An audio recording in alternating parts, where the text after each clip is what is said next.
नमस्कार दोस्तों। Prelim poster news discussion में आपका स्वागत है। स्टार्ट करते हैं द हिंदू की इंपोर्टेंट न्यूज से, प्रीलिम पर्सपेक्टिव से, और उसके बाद में हम पीआईबी न्यूज डिस्कस करेंगे। सबसे पहले न्यूज है स्टेट ह्यूमन राइट्स कमीशन से रिलेटेड। कंटेक्स्ट क्या है? उड़ीसा के संबलपुर डिस्ट्रिक्ट में एक पर्सन की कस्टोडियल डेथ हो गई। उसके बाद में उड़ीसा का ह्यूमन राइट्स कमीशन है, उन्होंने पुलिस के ह्यूमन राइट्स प्रोटेक्शन सेल को लिखा कि आप इस घटना की जांच कीजिए। तो थोड़ा सा हम डिस्कस कर लेते हैं स्टेट ह्यूमन राइट्स कमीशन के बारे में। ये एक स्टैट्यूटरी बॉडी है और नॉन कॉन्स्टिट्यूशनल बॉडी है, यानी कि पार्लियामेंट के एक एक्ट से इसे बनाया गया है और उस एक्ट का नाम है protection of human rights act 1993। Composition क्या है? कंपोजिशन देखिए, एक चेयरमैन होगा और चेयरमैन के लिए कंडीशन ये है कि वो कोई retired chief justice of high court ही किसी स्टेट ह्यूमन राइट्स कमीशन का चेयरमैन बन सकता है। इसके अलावा दूसरे जो मेंबर्स हैं उनके लिए क्या कंडीशन है? चेयरमैन के लिए कंडीशन हमने अभी डिस्कस करी कि किसी हाई कोर्ट का चीफ जस्टिस होना जरूरी है, रिटायर्ड। उसके अलावा दो जो मेंबर्स हैं उनके लिए, उनमें से एक मेंबर के लिए कंडीशन ये है कि वो या तो हाई कोर्ट के जज हों, सर्विंग, या फिर रिटायर्ड। इसके अलावा डिस्ट्रिक्ट कोर्ट के जज को भी मेंबर बनाया जा सकता है स्टेट ह्यूमन राइट्स कमीशन का, लेकिन कंडीशन यह है कि उस डिस्ट्रिक्ट कोर्ट जज को कम से कम 7 साल का एक्सपीरियंस होना चाहिए डिस्ट्रिक्ट कोर्ट जज के तौर पे। समझ गए?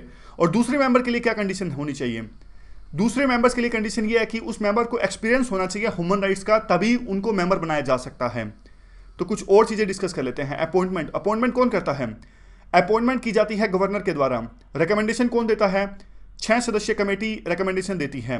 कौन कौन है उस 6 सदस्यीय कमेटी में? सीएम यानी चीफ मिनिस्टर हेड है, मुख्यमंत्री हेड हैं। उसके बाद में स्पीकर लेजिस्लेटिव असेंबली के, स्टेट होम मिनिस्टर और leader of opposition in legislative assembly यानी विधानसभा में। अब देखिए, वैसे तो 6 सदस्यीय कमेटी वहां होती है जहां पे लेजिस्लेटिव काउंसिल भी होती है, यानी विधान परिषद होती है। तो उस केस में जो चेयरमैन होते हैं लेजिस्लेटिव काउंसिल के, वो भी मेंबर होते हैं, और लीडर ऑफ अपोजिशन होते हैं विधान परिषद यानी लेजिस्लेटिव काउंसिल के, वो भी मेंबर होते हैं। तो तब जाके 6 सदस्यीय कमेटी बनती है। यानी 6 सदस्यीय कमेटी के लिए विधान परिषद होना जरूरी है, अगर नहीं होगा तो 4 सदस्यीय कमेटी ये रह जाएगी। अब एक और बात जो है, किसी सीटिंग जज को, हाईकोर्ट के सीटिंग जज को, या फिर डिस्ट्रिक्ट कोर्ट के चीफ जस्टिस को, चीफ जस्टिस यानी चीफ जज मान लीजिए, चीफ जस्टिस ऑफ इंडिया तो आपको पता ही होगा सुप्रीम कोर्ट के होते हैं, तो इनको भी अपॉइंट किया जा सकता है with the consultation of chief justice of high court of the concern state. समझ गए? अब टर्म कितनी होती है? देखिए, कार्यकाल होता है 70 साल तक या फिर 5 साल। वैसे तो जो हाई कोर्ट के जज हैं वो 62 साल की उम्र में रिटायर हो जाते हैं। तो जब इनको अपॉइंट किया जाता है स्टेट ह्यूमन राइट्स कमीशन के मेंबर के तौर पे या फिर चेयरमैन के तौर पे, तो उनका कार्यकाल या तो 5 साल का रहेगा या फिर 70 साल की उम्र तक रहेगा। उसके बाद में किसी दूसरी जॉब के लिए वो एलिजिबल नहीं होते। सैलरी कहाँ से मिलती है? स्टेट गवर्नमेंट से सैलरी उनको मिलती है। रिमूव कौन कर सकता है? यहां ट्रिक है, ये आपको याद रखना है। अब अपॉइंट किसने किया था? गवर्नर ने। लेकिन रिमूव कौन करेगा? प्रेसिडेंट। यहां पे ये याद रखना है। ये यूपीएससी के लिए ऐसी छोटी छोटी चीजें बेस्ट होती हैं, इन पे क्वेश्चन बनते हैं। और कौन से चार्जेस पे रिमूव किया जा सकता है? मिसबिहेवियर या फिर इनकैपेसिटी। यहां पे देखो, नीचे लिख भी दिया ताकि आपको याद रह जाए। अपॉइंट किए जाते हैं गवर्नर के तौर पे और रिमूव किए जाते हैं प्रेसिडेंट के द्वारा, याद रखिएगा। ह्यूमन राइट्स कोर्ट, ये तो देखिए जो ह्यूमन राइट्स से रिलेटेड जो वायलेशन होते हैं उनके जल्दी स्पीडी ट्रायल के लिए, जहां ये जिन स्टेट्स में ये एक्ट इंप्लीमेंट किया गया है उस स्टेट के हर एक डिस्ट्रिक्ट में ये district rights court, high court, human rights court बनाई जाएंगी। और इसके तौर पे स्टेट की जिम्मेदारी रहेगी, एक स्पेशल पब्लिक प्रोसिक्यूशन, एक प्रकार से वकील नियुक्त किया जाएगा जिसको कम से कम 7 साल का एक्सपीरियंस हो, जो सरकार की तरफ से लड़ेगा। तो ये थोड़ी सी बात है, मतलब यूपीएससी इनडायरेक्ट पूछ सकती है कि whether this is also provision in this that in the states in which this act has been implemented, whether it is necessary और mandatory that human rights court will be established और not. तो this can be asked by the UPSC, so we have to remember this thing. और आगे देखिए, धीरे धीरे सारी bodies हम कवर करेंगे जो भी न्यूज में आएगी। चलते हैं आगे। License norms ease to promote mining. Rajasthan सरकार की ये एक न्यूज है। राजस्थान गवर्नमेंट ने क्या किया? माइनिंग या फिर खनन के लिए जो प्रीमियम भरना पड़ता था, पहले देखिए हर एक साल में प्रीमियम भरना पड़ता था माइनिंग या फिर खनन के लिए, सरकार ने अभी नॉर्म्स काफी आसान बना दिए हैं। अब प्रीमियम भरना पड़ेगा सिर्फ 50 सालों में एक बार।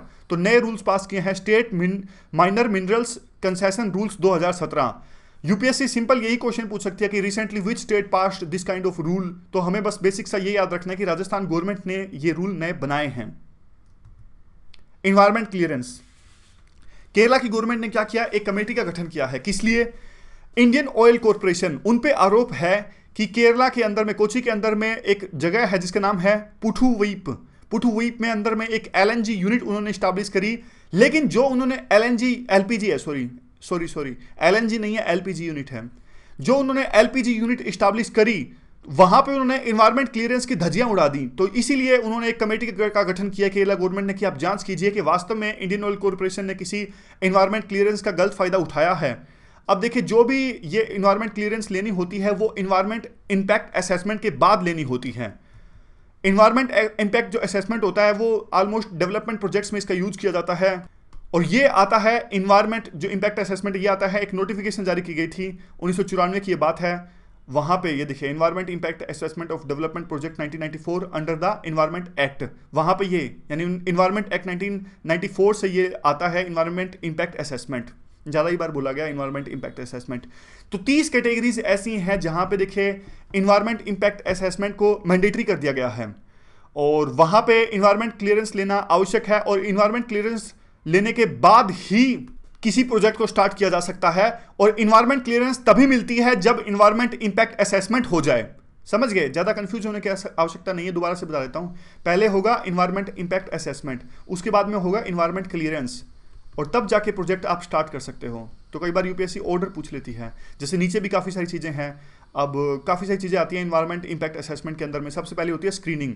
स्क्रीनिंग में हम ये देखते हैं कि प्रोजेक्ट को कहाँ पे इस्टेब्लिश किया जाना है, कितनी इन्वेस्टमेंट है, लोकेशन क्या है, और कोई क्या किसी अन्य स्टैचुटरी क्लियरेंस की आवश्यकता है या नहीं। उसके बाद में होती है स्कोपिंग।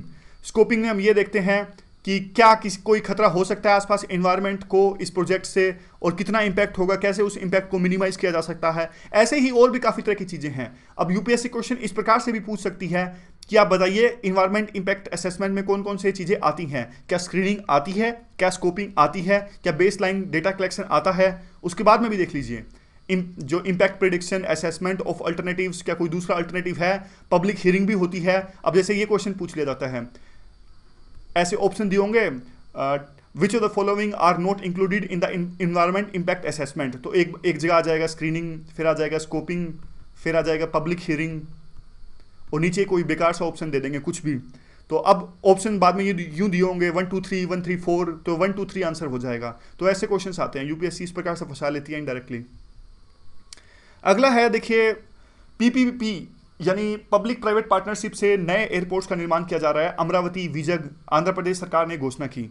अब कई बार यूपीएससी इस प्रकार से क्वेश्चन पूछ लेती है कि ग्रीन फील्ड प्रोजेक्ट कौन से होते हैं, ब्राउन फील्ड प्रोजेक्ट कौन से होते हैं, नो फ्रिल्स एयरपोर्ट कौन से होते हैं।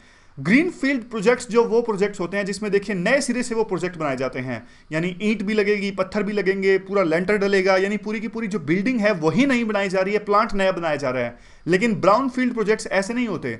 वो ऐसे होता है कि मान लीजिए ओनरशिप चेंज हो गई, पहले से कुछ ना कुछ निर्माण किया हुआ है, उसके बाद में कुछ वैल्यू एडिशन किया, इस प्रकार के जो प्रोजेक्ट होते हैं, कुछ रिनोवेशन किया, इस प्रकार के जो प्रोजेक्ट्स होते हैं वो होते हैं ब्राउन फील्ड प्रोजेक्ट्स।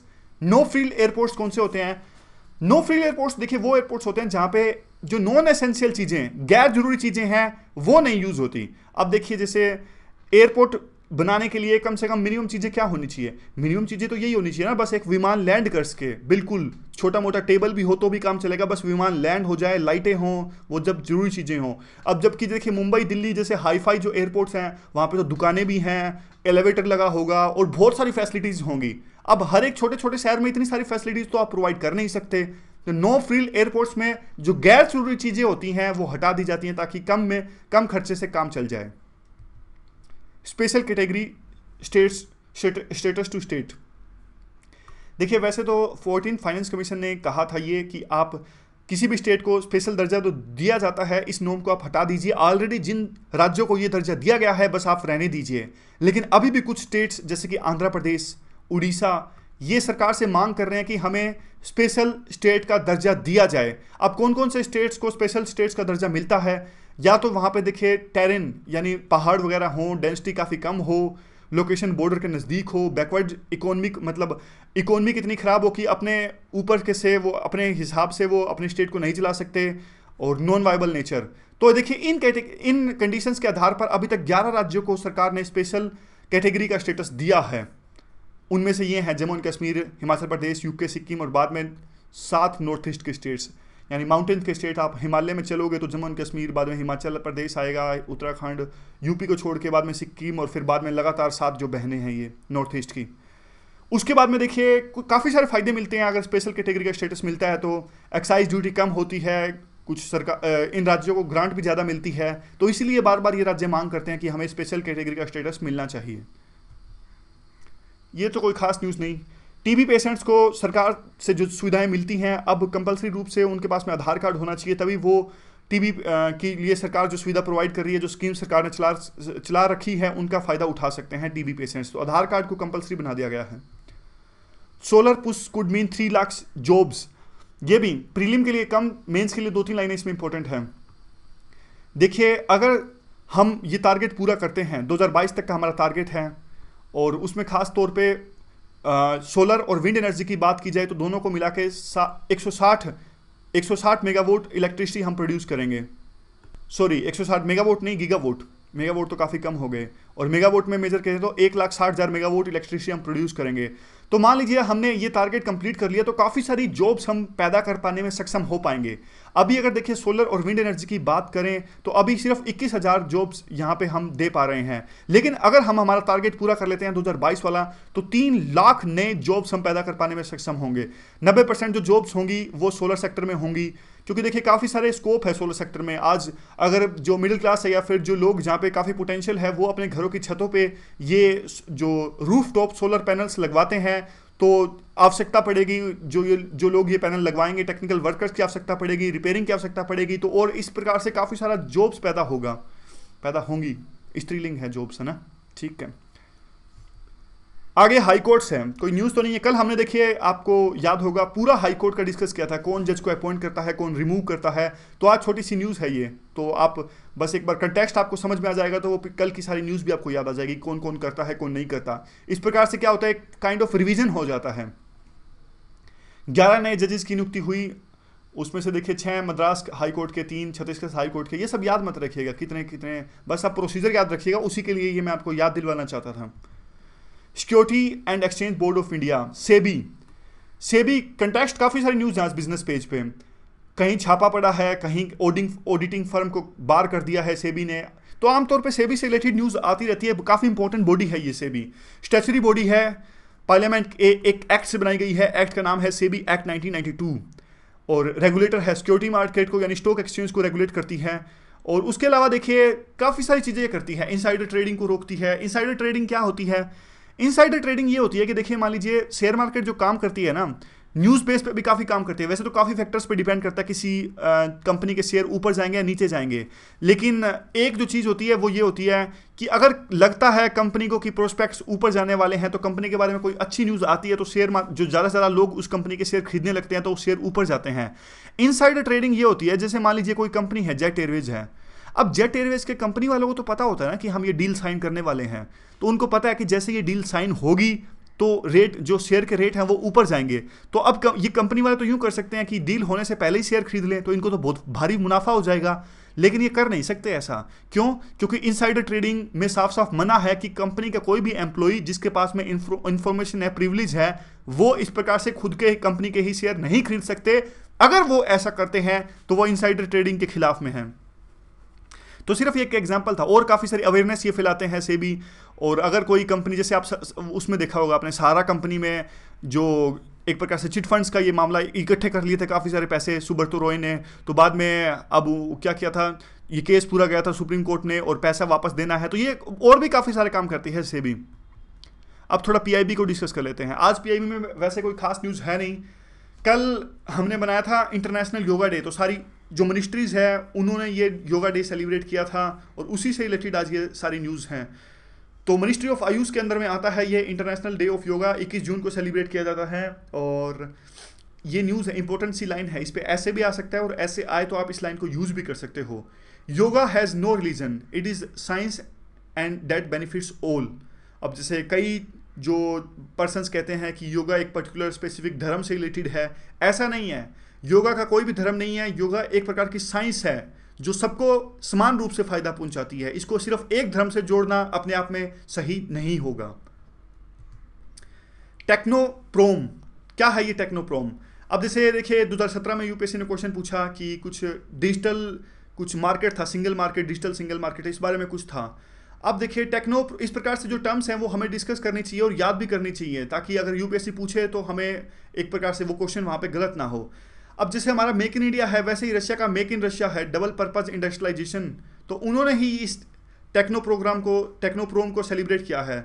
तो अब ये अगर कोई कंट्री आए यूपीएससी पूछे कि टेक्नोप्रोम कौन सी कंट्री ने सेलिब्रेट किया, तो हमें याद रखना है रशिया ने किया है। आगे है अपॉइंटमेंट्स कमेटी ऑफ कैबिनेट। काफ़ी सारी अपॉइंटमेंट्स हुई है, पीआईबी में दी हुई है। किन किन की अपॉइंटमेंट हुई है वो तो इंपॉर्टेंट नहीं है, लेकिन अपॉइंटमेंट कमेटी इंपॉर्टेंट है। इसके 2 सदस्य हैं, एक प्राइम मिनिस्टर, एक है मिनिस्ट्री ऑफ होम अफेयर्स। जो अपॉइंटमेंट्स कमेटी है ऑफ कैबिनेट है, ये देखिए काफ़ी सारे टॉप पोस्ट हैं गवर्नमेंट ऑफ इंडिया उनकी नियुक्ति करती है। पहले इस्टेब्लिशमेंट ऑफिस जो है डिवीजन है वो नाम सजेस्ट करता है इस कमेटी को। सिर्फ 2 सदस्य हैं इस कमेटी में, हेड होते हैं प्राइम मिनिस्टर। जहाँ भी जिस भी कमेटी के मेंबर प्राइम मिनिस्टर होंगे वो हेड होंगे वहाँ के। और फिर ये काफ़ी सारे जॉइंट सेक्रेटरी तक के ऑफिसर्स की नियुक्ति करते हैं, और पब्लिक सेक्टर अंडरटेकिंग्स के जो हेड होते हैं, डायरेक्टर्स होते हैं, उनकी नियुक्ति भी की जाती है इनके द्वारा।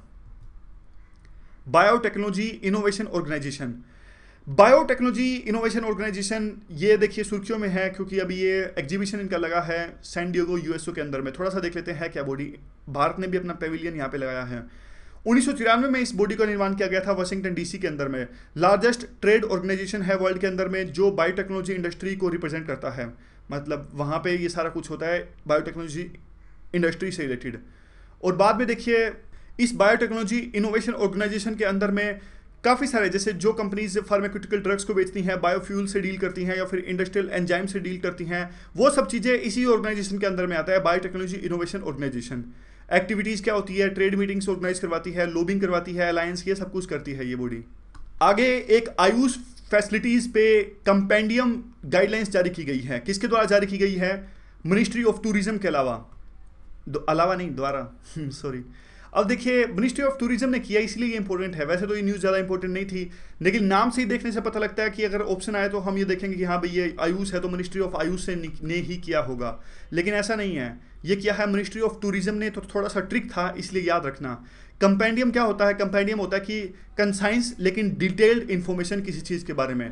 तो आयुष के बारे में डिटेल्ड इन्फॉर्मेशन होगी, जैसे Ayurveda hospitals, yoga naturopathy hospitals, यूनानी, सिद्धा, होम्योपैथी हॉस्पिटल्स और पंचकर्मा, ये सारी चीज़ें होंगी इस कंपेंडियम के अंदर में। किसने जारी किया? मिनिस्ट्री ऑफ टूरिज्म ने। तो आज रिकैप कर लेते हैं हमने क्या क्या डिस्कस किया। स्टेट ह्यूमन राइट्स कमीशन के बारे में हमने डिस्कस किया। लाइसेंस नॉर्म ईजिंग राजस्थान ने चेंज किया है, वो हमने डिस्कस किया। एनवायरमेंट क्लियरेंस के बारे में हमने डिस्कस किया। पीपीपी जो एयरपोर्ट के प्रोजेक्ट्स हैं वो हमने डिस्कस किए। टीबी पेशेंट्स के लिए आधार कार्ड कंपलसरी डिस्कस किया। सोलर सेक्टर या फिर विंड सेक्टर में रिन्यूएबल एनर्जी में 3 लाख जॉब हम पैदा कर सकते हैं 2022 तक, ये डिस्कस किया। हाई कोर्ट्स के बारे में डिस्कस किया, और हाई कोर्ट के जजेस की नियुक्ति हुई इसके बारे में हमने डिस्कस किया। सेवी के बारे में हमने डिस्कस किया। पीआईबी की बात करें तो टेक्नोप्रोम डिस्कस किया। Appointment committee of cabinet 2 members होते हैं इसके, होम मिनिस्टर और प्रधानमंत्री, ये हमने डिस्कस किया। बायोटेक्नोलॉजी इनोवेशन ऑर्गेनाइजेशन के बारे में डिस्कस किया। कंपेंडियम जो जारी किया गया है मिनिस्ट्री ऑफ टूरिज्म के द्वारा, वो भी हमने डिस्कस किया। तो आज के डिस्कशन में बस इतना ही। Thank you.